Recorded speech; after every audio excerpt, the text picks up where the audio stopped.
მოგესალმებით.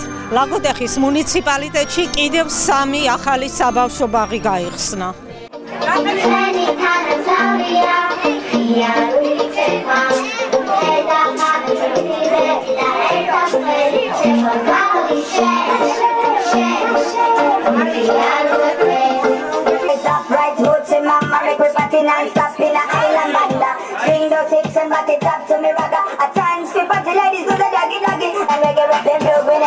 We're jumping on the bed like a slow wine for the baby. Speakers pumping, people jumping. We're jumping the island way.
ლაგოდეხის მუნიციპალიტეტს დღეს შეემატა 3 ახალი საამსრდელო დაწესებულება სხვადასხვა სოფლებში 75 და 50 ბავშვი გათვლილი საბავშვო ბაღები. ჩვენი მთავრობის პრიორიტეტი რჩება, რომ ჩვენი პატარებისათვის, აღსაზრდებლებისათვის შექმნილი იყოს კომფორტული გარემო სწავლისა და განათლებისათვის. 2021 წლიდან დღემდე ლაგოდეხის მუნიციპალიტეტში 12 ახალი საბავშვო ბაღი აღშენდა, რომლის საერთო ჯამური ღირებულება 21 მილიონ ლარს აღემატება. კახეთის რეგიონში საგანმანათლებლო ინფრასტრუქტურის მშენებლობა რეაბილიტაცია აქტიურად მიმდინარეობს. დღეს ოფიციალურად გავხსენით ლაგოდეხის მუნიციპალიტეტში 3 საბავშვო ბაღი. ლაგოდეხის მუნიციპალიტეტს შეემატა სოფელ ჩადუნიანის, სოფელ ჭიაურის და სოფელ მსხალგორის სააღზრდელო დაწესებულება. მინდა მიულოცო ამ სამივე სოფლის მოსახლეობას, მშობლებს, აღსაზრდელებს საგანმანათლებლო დაწესებულების გახსნა. სამივე საბავშვო ბაღი აკმაყოფილებს თანამედროვე სტანდარტებს და ჩვენს პატარებს საშუალება ექნებათ, რომ უფრო თანამედროვე და კომფორტულ გარემოში მიიღონ განათლება. ძალიან რთულია გადმოსცემის ემოციები, რაც აქ მშობლებში და მასწავლებლებში ვნახეთ. თუმცა მინდა უფრო მსხვილი სტატისტიკა მოგახსენოთ, რომ წელს მიმდინარეობს 165 ბაღის მშენებლობა. ანუ ინფრასტრუქტურის სამინისტრო და მისი რეგიონალური მუნიციპალური განვითარების ფონდი ახორციელებენ ერთდროულად 165 ობიექტის მშენებლობა რეაბილიტაციას. აქედან 84 ბაღი 2025 წელსვე ჩაბარდება, გადაეცემა მუნიციპალიტეტებს ექსპლუატაციისთვის. თუმცა ეს არ არის მარტო წლევანდელი და მომავალ წლის გეგმები. უკვე მიდის მუშაობა დაახლოებით 100 ერთეულ ობიექტზე, რომელიც მომავალში უნდა გამოცხადდეს და ეს პროცესი პრინციპში გაგრძელდება რა ყოველწლიურად, ვიდრე ყველა ბაღი საქართველოს მასშტაბით არ იქნება იმ შესაბამის სტანდარტებში, რაც საჭირო არის რა.